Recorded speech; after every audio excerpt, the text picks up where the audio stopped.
Assalamualaikum warahmatullahi wabarakatuh. Assalatu wassalamu ala asyrafil anbiya'i wal mursalin wa ala alihi wa sahbihi ajma'in, amma ba'du. Mari kita menyatakan puji syukur kita kepada Allah Subhanahu wa taala yang telah memberikan kita nikmat sehat, nikmat iman, dan nikmat Islam, agar kita dapat melanjutkan aktivitas-aktivitas kita dan juga mematuhi perintah-perintahnya dan juga menjauhi larangan-larangannya. Dan tidak lupa memberikan salawat serta salam kepada junjungan besar Nabi Muhammad SAW yang telah membawa kita dari zaman gelap pada zaman yang terang benderang seperti zaman sekarang. Teman-teman yang dirahmati Allah Subhanahu wa taala, baru-baru ini kita telah masuki bulan yang baru, bulan yang penuh berkah, bulan yang mulia, bulan Ramadan. Di dalam bulan yang mulia ini, di mana Al-Quran diturunkan dan setan-setan dibelenggu, umat Islam di seluruh dunia diwajibkan untuk melakukan suatu ibadah setiap tahunnya. Itu adalah ibadah puasa. Puasa bukanlah syariat yang baru, tetapi puasa telah disyariatkan kepada umat-umat sebelum kita juga. Seperti disebutkan dalam Al-Quran, surah Al-Baqarah ayat 183. Ya ayyuhalladzina amanu kutiba alaikumusiyam kama kutiba alal ladzina min qablikum la'allakum tattaqun. Yang artinya adalah, wahai orang-orang beriman, diwajibkan atas kamu untuk berpuasa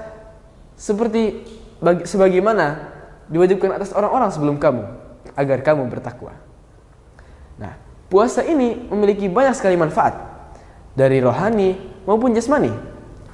Dan oleh karena itu, tidak heran bahwa puasa ini diwajibkan atas bukan hanya umat-umat sebelum kita, tetapi juga umat Nabi Muhammad SAW, umat akhir zaman.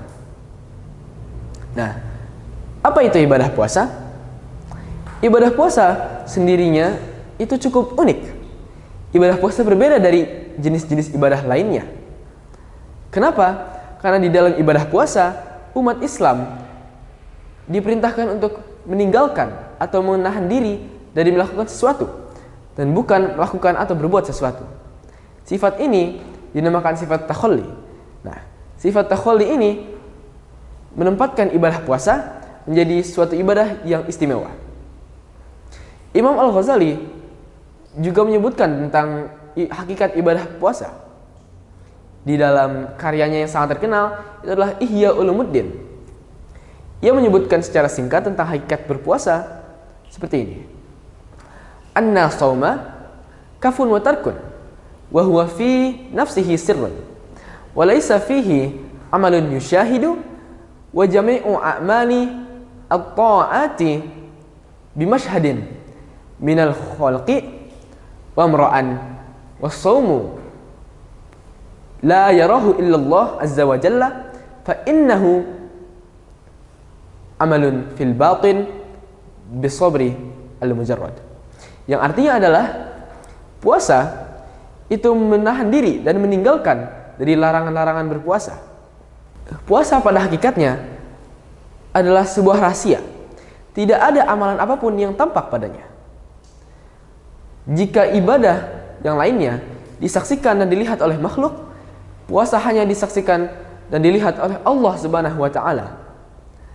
Puasa adalah amal batin, murni kesabaran.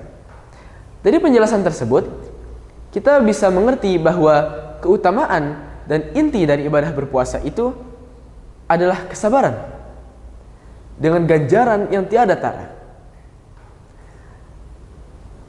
Dan juga dikatakan oleh Allah dalam sebuah hadis qudsi bahwa ibadah berpuasa dipersembahkan hanya untukku, dan aku sendirilah yang akan membalasnya.